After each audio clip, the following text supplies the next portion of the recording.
నమస్తే, welcome to Andhraprabha. నేను నాగేశ్వరి. కావలిలో హ్యాట్రిక్ విజయంపై కన్నేసిన సిట్టింగ్ ఎమ్మెల్యే రామిరెడ్డి ప్రతాప్ కుమార్ రెడ్డికి సొంత పార్టీ నేతల నుంచే తీవ్ర ఇబ్బందులు ఎదురవుతున్నాయి.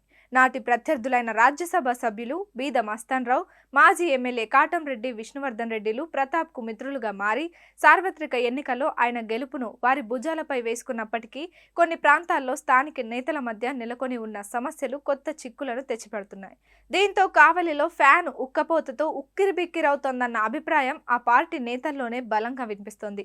నెల్లూరు లోక్సభ అభ్యర్థి విజయసాయిరెడ్డి స్వయంగా రంగంలోకి దిగి కావలిలో ఫ్యాన్ వేగాన్ని పెంచేందుకు ఆయన ఎప్పటికప్పుడు సరికొత్త మంత్రం వేస్తూ పార్టీ క్యాడర్లో నూతన ఉత్సాహాన్ని నింపే ప్రయత్నం చేస్తున్నప్పటికీ మరోవైపు కొత్త పాత నేతల కలయిక మధ్య సరైన సమన్వయం లేకపోవడంతో కొత్త సమస్యలు కావలి ఫ్యాన్ను చుట్టుముట్టేస్తున్నాయి. దీంతో ఫ్యాన్కు హై పవర్ కరెంటు అందుబాటులో ఉన్నా లో వోల్టేజ్తో తగిన వేగాన్ని అందుకోలేకపోతుండడంతో నిజమైన పార్టీ విధేయులు తల్లడిల్లిపోతున్నారు. ముఖ్యమంత్రి వైఎస్ జగన్మోహన్ రెడ్డి జిల్లాలోని అన్ని స్థానాల్లో వైసీపీ విజయం సాధించి 2019 రికార్డును తిరగరాయాలని జిల్లా నేతలకు పదే పదే చెబుతూ వస్తున్నారు. ప్రత్యేకించి జిల్లాలో క్లీన్ స్వీప్ చేసే బాధ్యత విజయసాయిరెడ్డికి అప్పగించారు. దీంతో ఆయన పార్లమెంటు పరిధిలోని అన్ని అసెంబ్లీ స్థానాలను బలోపేతం చేసేందుకు తన శక్తి మేరకు కృషి చేయడంతో పాటు అతి తక్కువ సమయంలోనే కావలిలో పార్టీని తిరిగి బలోపేతం చేసేలా వ్యూహాత్మకమైన ఎత్తుగడలతో ముందుకు సాగుతున్నారు. అయితే మండల స్థాయి నాయకుల్లో నెలకొని ఉన్న వర్గపోరు విజయసాయిరెడ్డి శ్రమకు గండి కొట్టేలా కొంతమంది నేతలు వ్యవహరిస్తున్నారన్న ఆవేదన నిజమైన వైసీపీ నేతల్లో వ్యక్తమవుతోంది. వైసీపీ ఆవిర్భావం నుంచి జరిగిన 2 ఎన్నికల్లో కావలి నుంచి వైసీపీ అభ్యర్థిగా రామిరెడ్డి ప్రతాప్ కుమార్ రెడ్డి పోటీ చేసి గెలుపొందుతూ వచ్చారు. 2014 ఎన్నికల్లో వైసీపీ అభ్యర్థిగా ప్రతాప్ బరిలోకి దిగగా టీడీపీ అభ్యర్థిగా ప్రస్తుత రాజ్యసభ సభ్యులు బీద మస్తాన్ రావు పోటీ చేసి రామిరెడ్డి చేతిలో ఓటమి పాలయ్యారు. 2019లో జరిగిన ఎన్నికల్లో వైసీపీ అభ్యర్థిగా తిరిగి ప్రతాప్ పోటీ చేయగా ప్రస్తుతం వైసీపీలో ఉన్న మాజీ ఎమ్మెల్యే కాటంరెడ్డి విష్ణువర్ధన్ రెడ్డి ఆ ఎన్నికల్లో టీడీపీ అభ్యర్థిగా రంగంలోకి దిగి ప్రతాప్ చేతిలో ఓడిపోయారు. 2014, 2019 ఎన్నికల్లో ప్రతాప్కు ప్రత్యర్థులుగా ఉన్న బీద కాటంరెడ్డిలే ప్రస్తుత సార్వత్రిక ఎన్నికల్లో మిత్రులుగా మారి సీఎం జగన్ ఆదేశాల మేరకు ప్రతాప్ను గెలిపించే బాధ్యతలను చేపట్టారు.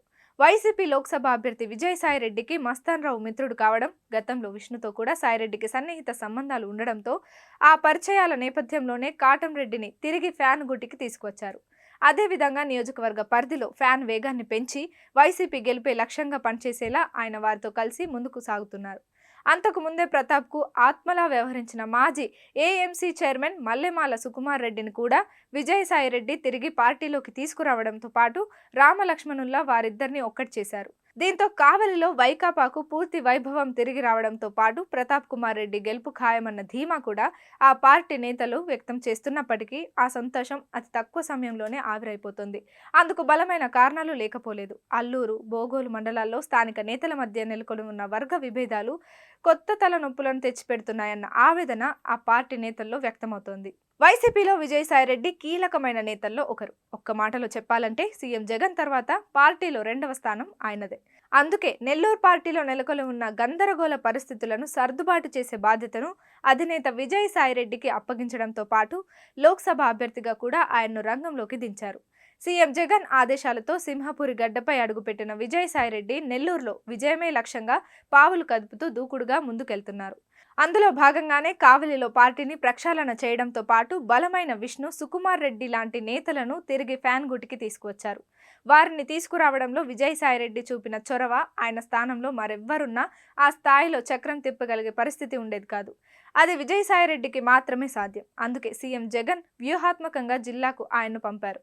ఆ దిశగానే కావలిలో అన్ని వర్గాలను ఒక తాటిపైకి తీసుకువచ్చి ముచ్చటగా 3వ విజయాన్ని అందించేందుకు విజయసాయిరెడ్డి చేస్తున్న కృషి, శ్రమ వృధా అయ్యే పరిస్థితులు కనిపిస్తున్నాయి. నిన్న మొన్నటి వరకు వైసీపీకి అండగా నిలిచి ఫ్యాన్కు ఓటు వేసిన కావలికి చెందిన బలమైన ఆర్య వైశ్య సంఘ నేతలంతా ఇటీవల సైకిల్ ఎక్కి కావ్య కృష్ణారెడ్డికి జై కొట్టారు. దీంతో కావలి మున్సిపాలిటీ పరిధిలో ఫ్యాన్కు లో వోల్టేజీ గండం పట్టింది. కొత్త నేతలు వచ్చారని పాత నేతలను పట్టించుకోవడం లేదన్న వాదన పార్టీ క్యాడర్ల బలంగా వినిపిస్తోంది.